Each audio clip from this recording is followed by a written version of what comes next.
Hello guys, welcome back to my channel. If you've never come before, welcome for the very first time.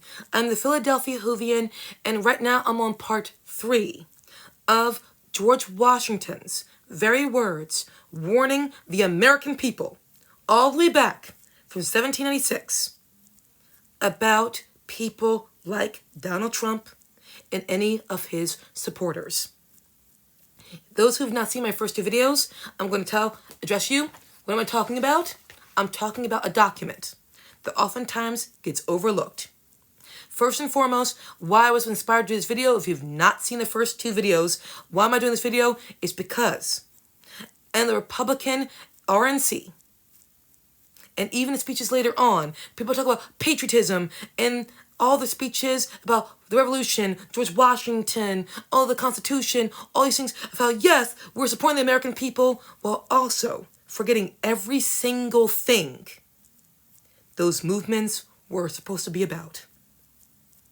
Everything that's going on with Donald Trump, his supporters, is everything George Washington did not want, did not believe in, and tried to warn the American people to never follow anything like that. And it was in this document. Washington's farewell address. The very first presidential farewell address to the American people. He says to the people of the United States. And this, George Washington gives advice and warnings to the American people of what to be aware of, what to not follow when going forward. Now, in this document, there are some things that are quite dated because it was written in 1796.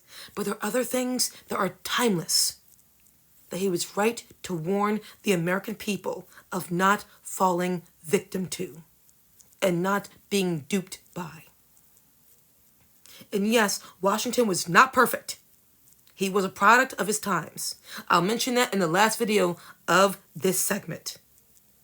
But there are things he wrote that are worth listening to. And here is among that. So if you're not going to listen to me, listen to George Washington. I shall begin. To the American people, he says, we are authorized to hope that a proper organization of the whole, with the auxiliary agency of governments for the respective subdivisions, will afford a happy issue to the experiment. He means the American experiment. It is well worth a fair and full experiment. There will always be reason to distrust the patriotism of those who in any quarter may endeavor to weaken its bonds. In contemplating the causes which may disturb our union, it occurs as matter of serious concern that any ground should have been furnishing for characterizing parties by geographical discriminations, whence designing men may endeavor to excite a belief that there's a real difference of local interests and views. You cannot shield yourselves too much against the jealousies and heartburnings which spring from these misrepresentations.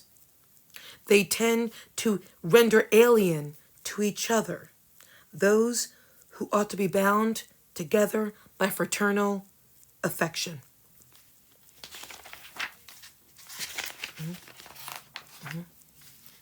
The basis of our political systems is the right of the people to make and to alter their constitutions of government.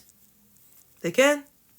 But the Constitution, which at any time exists, until changed by an explicit and authentic act of the whole people, is sacredly obligatory upon all.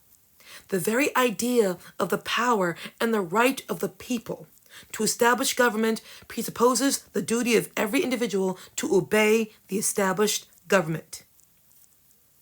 All obstructions to the execution of all the laws, all combinations and associations under whatever plausible character with real design to direct, contract, control, or all the regular deliberation and action of the constituted authorities are destructive of this fundamental principle and a fatal tendency.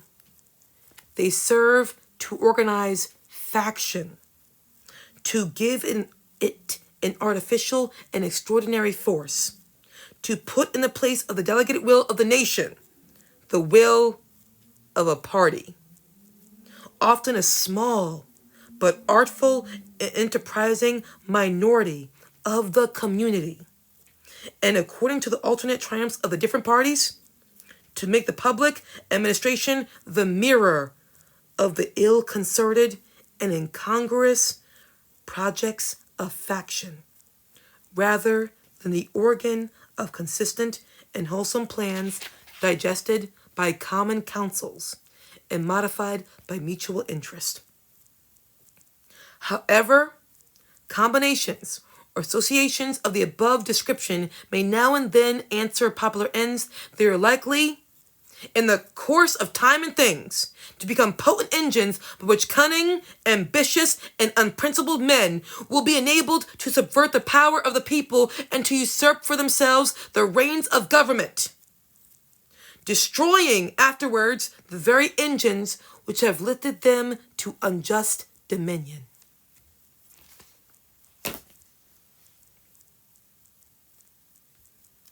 That is everything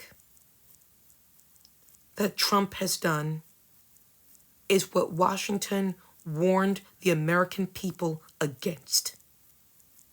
That whole thing was Washington telling the American people, beware of this.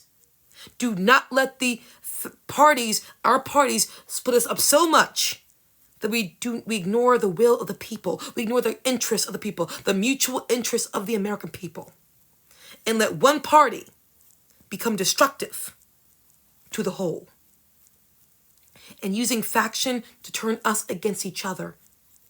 Washington, if he were here now, would despise everything that Donald Trump is supporting, is doing, and is enforcing in us now.